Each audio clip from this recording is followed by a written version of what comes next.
listening to the WoMUN podcast with Kyla, Casey, and Carol. Welcome to the WoMUN podcast. Welcome back. Are you ready to have our opinions in your ears once again? Well, that's all this ever is. Yeah, so. But this time it's the opinions of lots of ladies. Woo! This is a good episode. Yeah. Well, I mean, we'll get into that later. That's a complicated statement. So this will be interesting. What do we need to start off with, though? Do we have a motion to open debate? Motion to open debate? That is in order. All those in favor? Aye. That clearly passes. I guess we're in debate now. All right. So before we get started, of course, we have to start every episode off with some skippable rambling. Yeah. So, Caroline, do you want to explain what we coded Alexa to do yesterday? I forgot what the statement was. Oh, it was, Alexa, it's party time. And we have 2 of those, LED lights that you can change the color on and, do different programmable stuff with, which is really cool. And so we have them hooked up to Alexa. So we said, Alexa, it's party time, which means that she will play Locomotion by Kylie Minogue. The Kylie Minogue cover. The Kylie Minogue cover. Which is 100% worse than the original, but also 100% better than the original. Yes. But also strobe green lights, bright lime green flashing lights. So fast. The strobing is somewhat disturbing, but it's so good. We're gonna use it on the next friend or group of friends that comes over. It's gonna be great. Just imagine we're all sitting around having a good dinner, and one of us turns off the lights, the overhead lights, and the other one says, "Alexa, get this party." She heard us. She heard you. She just have to be quiet. I cannot say it. If we said, "Alexa, let's get this party started," and green lights started strobing. See, Kylie Minogue's. Kylie Minogue's. No. Caroline got really close to the mic and I protected you. I also just want to say, happy to be back. I know you all missed me. Yeah. And no one listened to the episode because I knew that I wouldn't be there. That hurt. But Carol and Casey did a really great job on the episode, and they kept everything running while I was back home visiting my sweet, sweet family in Florida. Family, if you're listening, hello.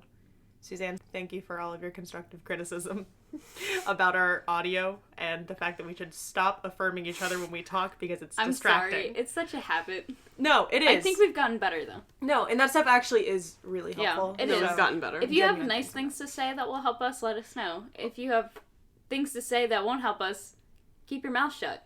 Unless they're nice. If they're compliments, we love them. Oh, yeah, we love compliments. Please DM us compliments. Oh, my God. All right. Let's get into this. So, okay. Casey, what was the question that you asked? Yes. On our I think story today? This is the most important thing. This is what's really going to set the stage for what we're talking about. So I asked a simple question.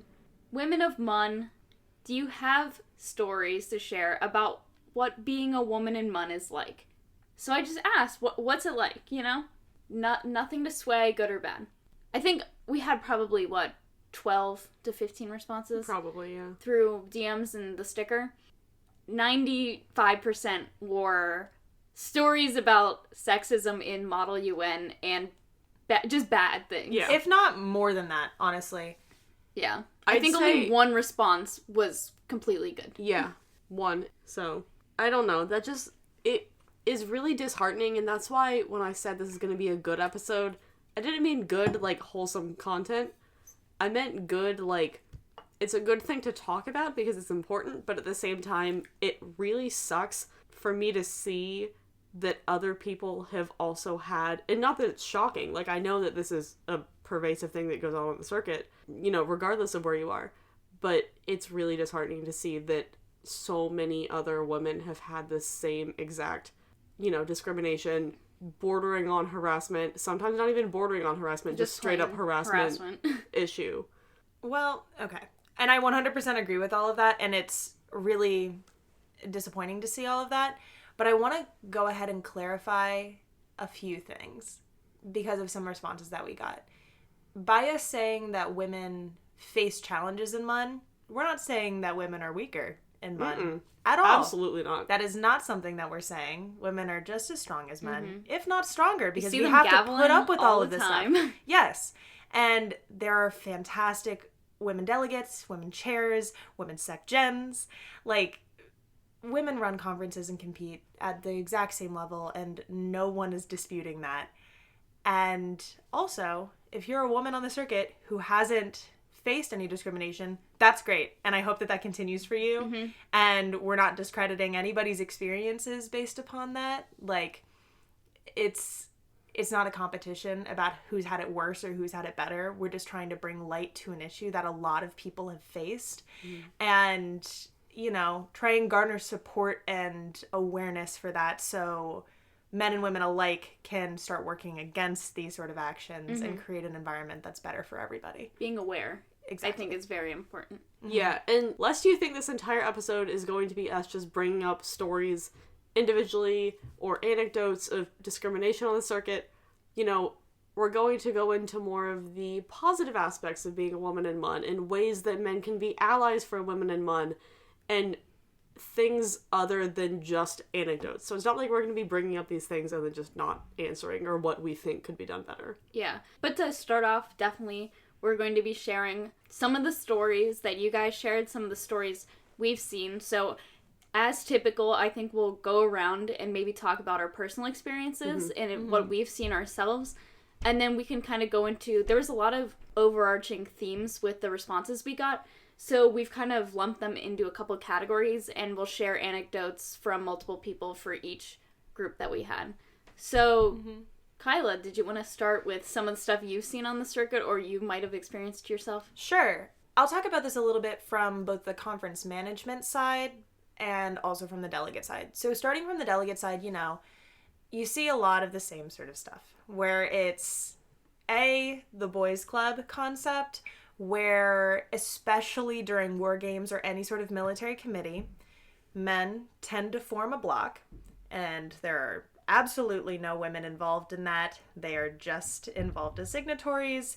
They go off in the side and they plan regardless of what their positions are. So there could be, like, the head of the state's military could be a woman in the room. They would not even include her.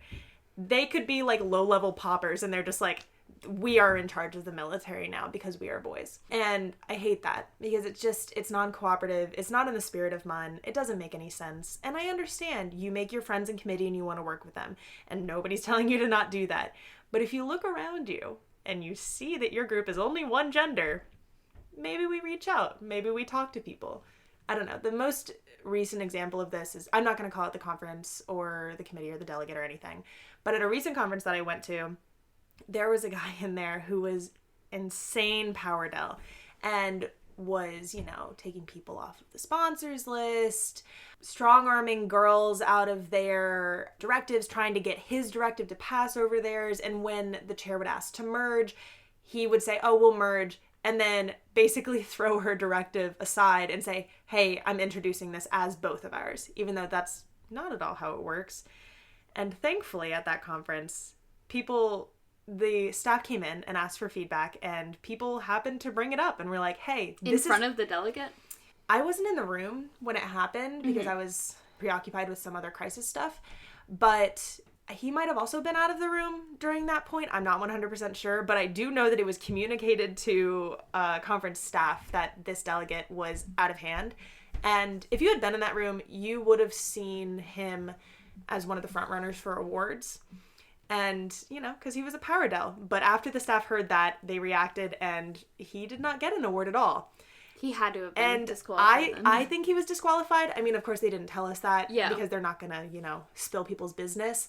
But I feel like they internally counted him out, which is really nice because you're able to see that sort of action take place. So things like that stop happening in committee. And then hopefully that delegate learns a lesson, because this isn't wishing ill will on people. It's not that we don't want other people to be successful. It's just like there are ways to do well in MUN without putting others, particularly women, down. So that's my general idea. Yeah. So my experience with the similar boys club thing, not necessarily discrimination, because I felt as though I had a voice in committee, but only because I really pushed to have one. So I was in an economics focus committee, and again, we're not calling out the conference or the delegates or whatever, but I had taken economics courses up to that point, and I knew the bare bones basics of what we were talking about. You know, I had done my crash course on it. I had done research. Like, the amount that I could do, I did, going into committee. And so, given that it was a really, really small committee, I think there were 8 people in it, and there were 3 girls and 5 guys. And of those 3 girls, I was the only one that really talked in committee, because I feel like the other 2 were either thrown in there and didn't know what was going on, or went into committee and then felt intimidated by the amount of men that were in the room. So it was literally me and 5 guys debating for the entire weekend, which I will tell you got really, really frustrating, especially when they kept throwing out these buzzwords that they 100% didn't think that I knew. Okay. And so There's an anecdote about this we could talk about. In response to that, threw out more buzzwords because I knew what they were talking about. And I ended up awarding in that committee, but I think only because I fought for my right to, like, have a voice rather than just sitting back and letting them take over. There's something so interesting about that, because there was this, you know, I like to read a lot about women in leadership and what you can do as a woman to be successful in leadership. And there's this whole concept of how women will go into a situation in which they are not fully educated on a topic and won't speak because they know that they're not fully educated, whereas men will just talk even if they only know a little bit because they feel like they, like, are entitled to that speaking privilege, and, like, they're able to hold their own, and even if they're kind of not completely on the mark, like, at least their opinion's valid, whereas a woman is so nervous about being called out about being wrong, they won't speak.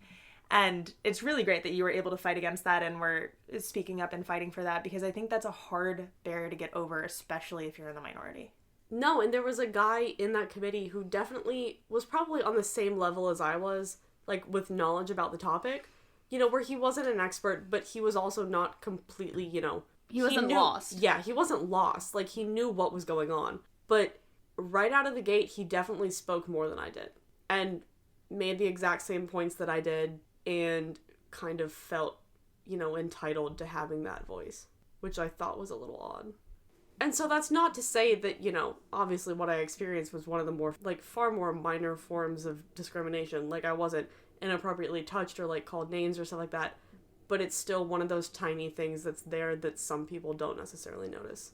So I had a very similar situation to Caroline, where I was in a committee where I think there was 10 of us, and there were 2 women in the room, and the rest were men. And the other delegate, who was a woman, actually left Saturday morning for some kind of medical reason.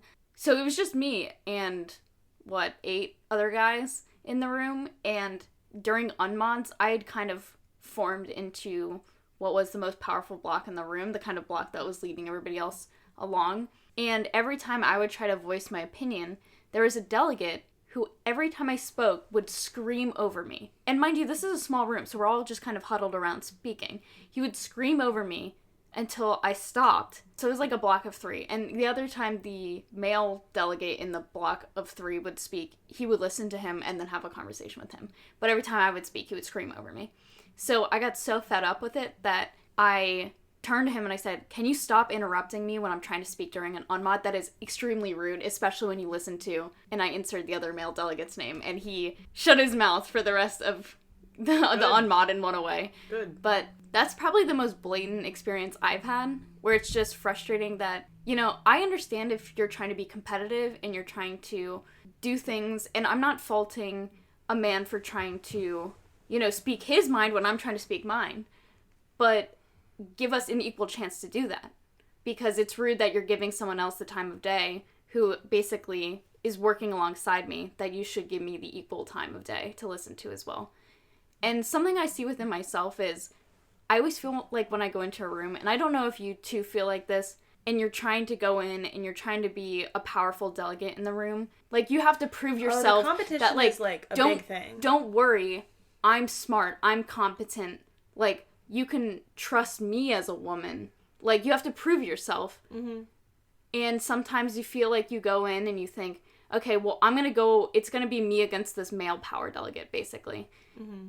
And I don't know, I feel like it's very interesting when the tables turn and you and another powerful female delegate are in the room, It's just typically I feel like I'm up against a male power dynamic. Though. I felt it once, and it was very interesting. I don't know if that's even... Because with all of this, you have to look at your own perspective and the way that you've been conditioned in society to see things, because I definitely agree with that. I feel like I've never felt like I was going head-to-head with another woman. I've only felt like I was going head-to-head with other men, and I don't know if that's just because, like, I've never been in a committee where there was another girl that was trying to be the power del, or if it's just because I've never even considered that possibility, just because that's not how, you know, your brain works when you've been told your whole life, like, you have to work harder to be considered equal to men, and, you know, you do everything that you can to be considered on that level. That's an interesting perspective to bring up. I think one of my favorite things is going into a committee, and don't get me wrong, I do like a good distribution of gender in committee, but I like going into a committee sometimes, especially when you're expecting it to be mostly male dominated, and seeing a few women in there and kind of making eye contact with them and being like, oh, thank God there's another woman in here. Like, I literally said that in my last committee, and we were all gathering around before they let us into the room, and I saw another girl walk up, and I said, oh, are you in X committee? And she said, yeah. I said, to her face, I said, oh my God, I'm so glad that there's another woman here, because so far it's been only men. And so, kind of right off the bat, there's like that kinship where you're like, oh, it's fine. Like, we got this. And we can take them. To be frank, I think that happens a lot in ad hoc committees. It does. Yeah. Ad hocs are primarily men most of the time. Every single one that I've heard of was primarily men. Like, yours was primarily men, yours was primarily men, Noelle's was primarily men. Like, and, you know, of course, there are situations that we haven't viewed. We've only been to so many conferences and participated in so many ad hocs. We're not trying to make general statements. Please don't come for my throat. But I feel like also the fact that we have to defend against what we're saying, like, we're allowed to have an opinion. Get sniped. But because the whole thing is, like, we're not trying to trash men. No. And that's not what feminism is. 80% of the time that these things happen, the guys don't even consciously realize that they're doing it. Like, most of this isn't malicious. Like, they're not going and being like, hey, girls suck. I'm not going to work with them purposely, and I'm going to make them feel bad. No one They're not doing that. Not no one. Some people think that. Most people don't, though. And we understand that. It's just, like, and we'll talk about it more later, but the concept of being aware of your actions and the impacts that they have on other people, because it's hard to bring yourself outside of your socialization. And sorry if I keep saying that. Feminist theory is, like, my whole jam. I've written so many papers on it. My whole thesis was about feminism. It's a lot. So, but still. I think with that and the not knowing the true impact of your actions, we can get into stories. So, getting started talking about the stories and the anecdotes from our listeners, we've kind of separated them into 3 different parts, and everyone who responded, you know, we're keeping anonymous just because of the sensitive nature of this topic. Not because it's not true, not because they don't want to speak their truth, but, you know, this is to everybody who shared their story, thank you, and to everybody who had stories and didn't feel comfortable sharing them, we understand you. You don't need to share them if you didn't feel comfortable. We still admire you as a woman in MUN, so. And if you ever want to chat. Yeah. Our DMs are always open. Yeah, we are 3 women in MUN who would love to talk about. Would love to talk. So the first one is mansplaining. And I think Caroline touched on this a little bit, and I think it's something that comes up a lot when you get into a committee that's super heavy on science or technology or economics, because... Or military. Or military. is the biggest one. It's just the fact that a woman comes in having knowledge of the subject, having either researched it or even majoring in it or having a lot of background knowledge in it, and immediately is discredited because it's something in STEM, it's something, you know, that's military related, economics. I feel like I see this happen a lot. Absolutely. And a woman reached out to us and really brought this up, talking about how when she was at a conference, guys were basically telling her back and forth that they would handle the technical stuff and she could go and, you know, sway votes and, you know, use that sort of aspect of it. The social aspect of MUN. And, like, be nice to people and look cute so they'll vote for us. Which is just... That's disgusting. Ugly. That's ugly. And, you know, just by looking at someone and assuming that they don't know what they're talking about is wrong. That's not okay by any circumstance. Even outside of gender, There's no reason for you to ever look at someone and be like, No. hey, you know what? I bet they don't know about economics. Because guess what? I bet they do. Or, in another instance of someone who responded to our story, she said that every business committee she's been in, which it sounds like she's been in multiple, so she's probably got this down pat by now. Sure. Every business committee she's been in, she's had swarms of boys trying to teach her stocks like she doesn't already know them. And I think that's so funny. well, That's so sad. Like, and come it comes down to on. the fact, you guys saw that story not that long ago about that young black woman that was on the stock market and how she was like lauded as being this like special case, and she was talking about how unfortunate is it that I am a special case in this situation. Like, Exactly. let's call attention to that fact and not the fact that I'm doing my job. exactly I'm doing my job because I'm qualified, not because I'm a young black woman. And like, I don't know, it's just It's like Big, women being successful, especially women of color, that shouldn't be like a one-off scenario. That should be commonplace. facts. Yeah. And it is commonplace, but you highlighting it makes it seem like it's one of the rarest scenarios ever. Exactly. When there are plenty of qualified women who just aren't given the opportunity. And also, someone else didn't point out a specific anecdote, but they also touched on the fact that they felt like there was a lot of male power delegates who treat you as inferior due to the sheer fact of your gender and disregard your ideas, claim them as your own, or demean you and push you behind them. Yeah. And we had talked, we'd discussed the episodes before we actually shoot them, and Casey was talking about the concept of when there's a male chair and a male power delegate and the connection that forms there. And we're not saying don't be friendly with your chair. Please do. But, sometimes if there are certain chairs and certain power delegates, there's this unity, and they'll call on them time and time and time again, and you and every other woman in the room are, placards up, ready to talk, but you can never seem to get the opportunity. And that's super frustrating from a delegate standpoint, because at that point, you're fighting the whole system, not even just a single delegate in the room. So the next big thing that we got, and I think all of us kind of recoiled when we read this message, was about just, like, touching in committee and, like, the way that you approach men versus women and, like, the way that you, like, get their attention. So a lot of times when I'm trying to get someone's attention, male or female, and they're already in a conversation and I've said their name, I'll just, like, lightly tap them on the shoulder and be like, hey, I need you for a second. But this one woman DM'd us and said that she was at a conference and someone came up to her and she was drafting a military directive with a bunch of other men and clearly knew what she was talking about because she wrote half of the freaking directive. And so someone came up and put his hand on her lower back, which is just like, oh, it makes my skin crawl. It's so disgusting. I hate it so much. But like, put his hand on her lower back, saying that she was needed elsewhere. Go wrote half the directive. She wasn't needed elsewhere. She was needed right there, right then. I would have popped off.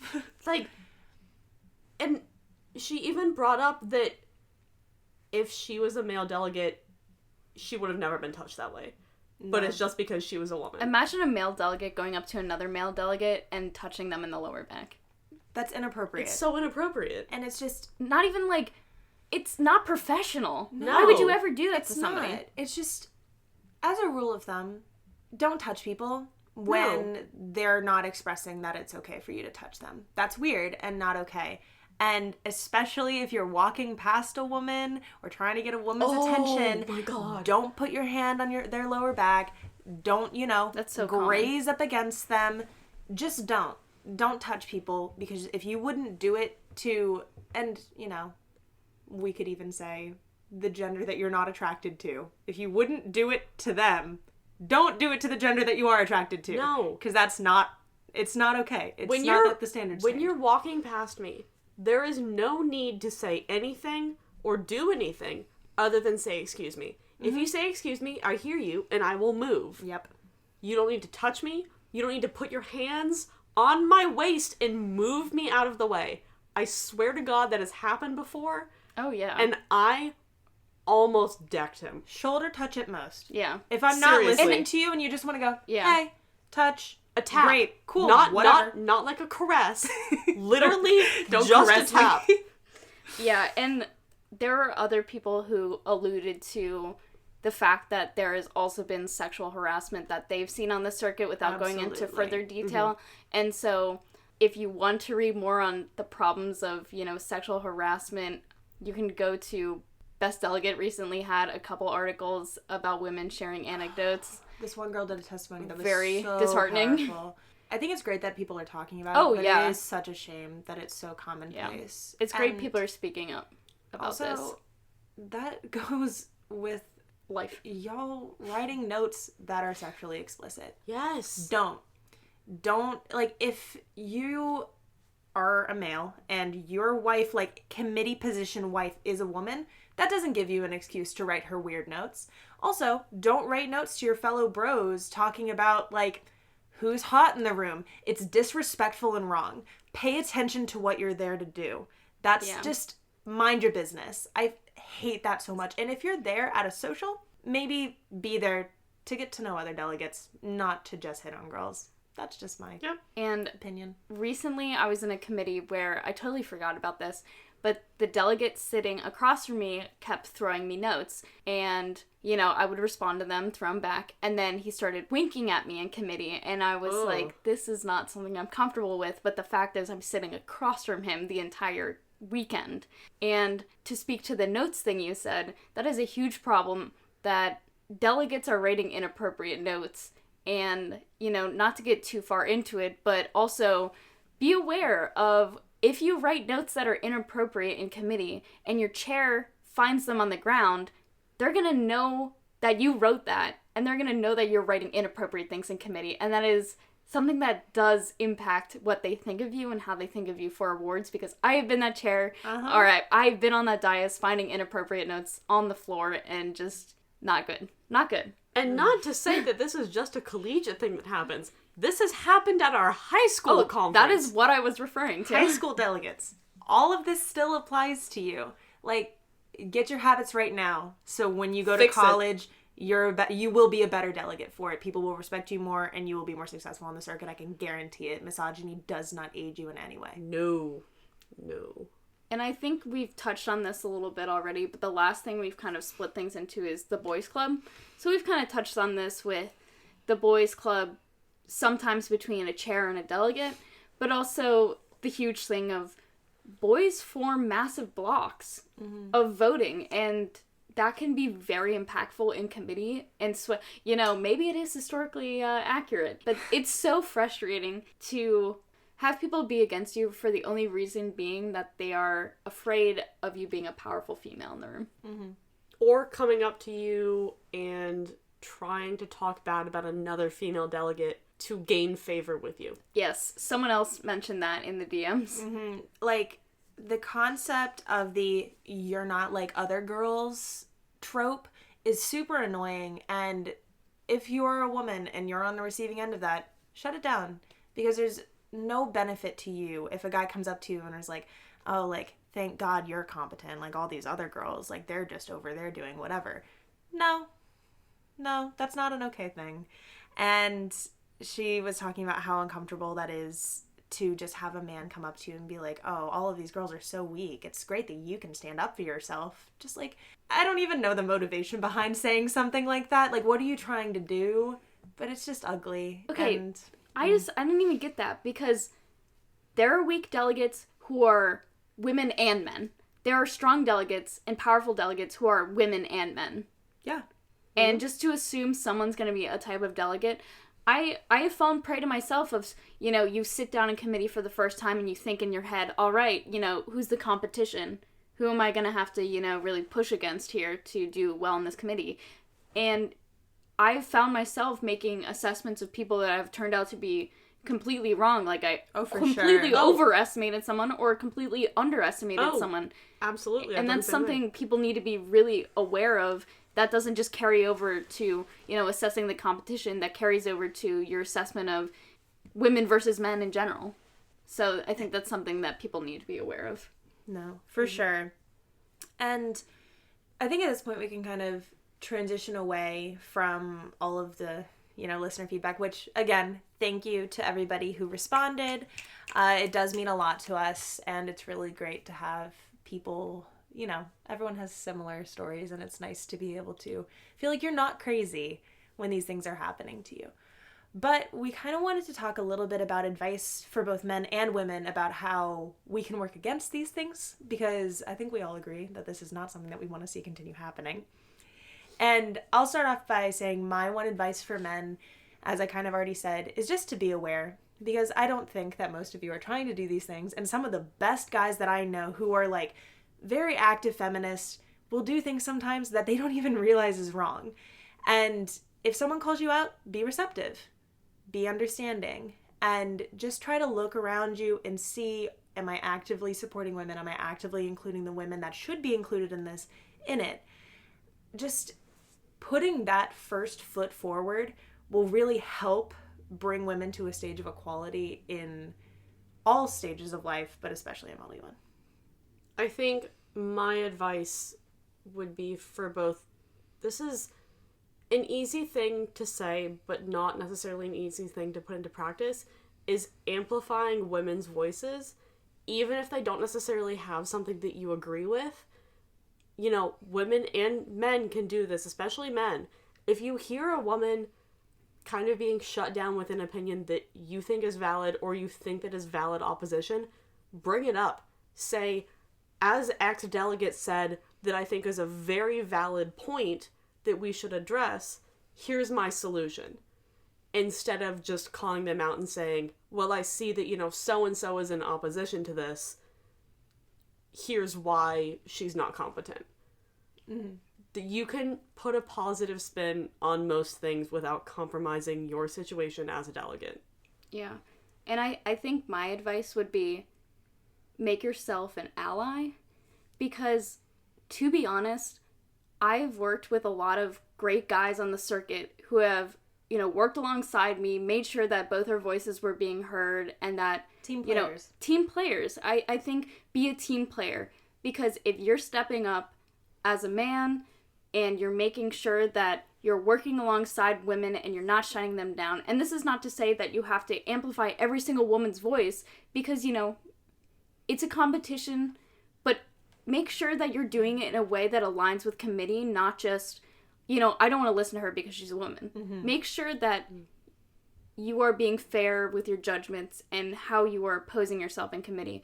Because if you work alongside women, and you'll notice, it gets you a lot further, because if women notice that you are working with them rather than against them, and treating them fairly and treating them like they're equals in the room, they're way more open to work with you and to work alongside with you. And I think it makes your block stronger as a whole. And not just to be strategic about it, but, you're also just a good person if you treat people equally.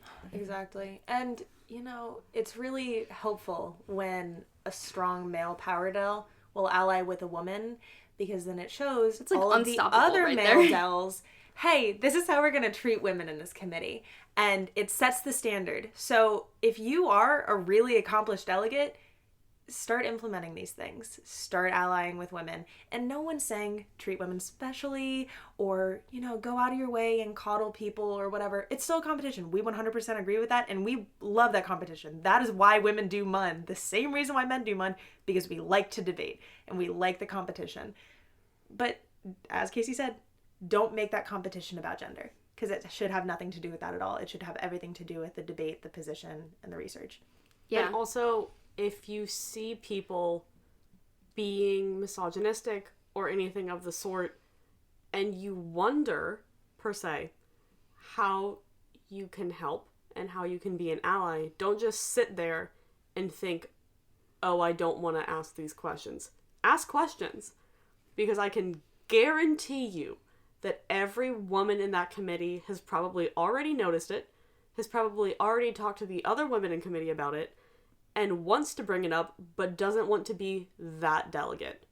Doesn't want to be like that girl that brings up the discrimination in committee. Yep. And I want to just cover this quickly. We have run for a very long time. But something Kyla said I just want to reinforce here. Women do MUN because we enjoy it. Everything we've just discussed, if we could fix these and make it all equal, the world would be a better place and so would MUN. But we know it's an uphill battle. But these problems don't mean that we're going to quit MUN. Oh, you no. know, Absolutely not. No one's asking for the entire environment of MUN to change. Trust me, I'm not complaining because MUN's too hard for me. Trust me, baby, I'm accomplished enough. It's totally fine. I've beat several men in awards, and I would do it again if I was still in college. Go off. And I think that's the case for pretty much every woman out there. So I just don't want any of this to get skewed to being girls whining to make things easier for them and blah, blah, blah, blah, blah. It's just, we just want it to be fair. Like, just for it to be fair. That's really it. Yeah. And just to share, someone, after they shared some of the bad things they've seen in committee, they also shared some of the positives. Mm-hmm. And I think we can all agree on this. She said, overall, however, the entire experience of being in Model United Nations has given me so much confidence and strength in myself and my abilities that encountering people who are so quick to doubt women in MUN is barely an issue anymore. I love that. And I honestly can say that I feel like I've gained a lot of confidence in myself through MUN. I hold myself differently. When I'm in a suit, you best know that I'm walking in and, like, you're not messing with me. A good suit and, like, some heels, like, some power heels, and I'll snap into that room. Oh, yes. I also just want to say, I've met some of the most incredible women ever, including the two that I'm in this room with. Wow. Okay. My best friends. You're good, too. Very proud to know them, but also every single girl on our team. Oh my gosh. I think we have the coolest group of girls ever. And I'm so proud of every single one of them. Like, our team's girl gang is really strong, and they're all so talented, and I'm really, really lucky to know all of them. So shouts to the girls on our team. Shouts to the girls that we know on the conference. Shouts to everybody who reached out. You're all fantastic, and we're all really proud of you for fighting the good fight. All right. That's enough. Should we wrap this one up? I could probably go on for like another hour, but I need to go to bed. Yeah. All right. That one. Do we have any motions to close debate? Motion to close debate. All those in favor? Aye. Debate is now closed. Hey. Point of inquiry. What are your social medias? You can follow us on Twitter at MUN01 Podcast, and you can also email us at mun01.business@gmail.com. Thanks for listening to this episode of the MUN01 Podcast. We hope to have you back soon.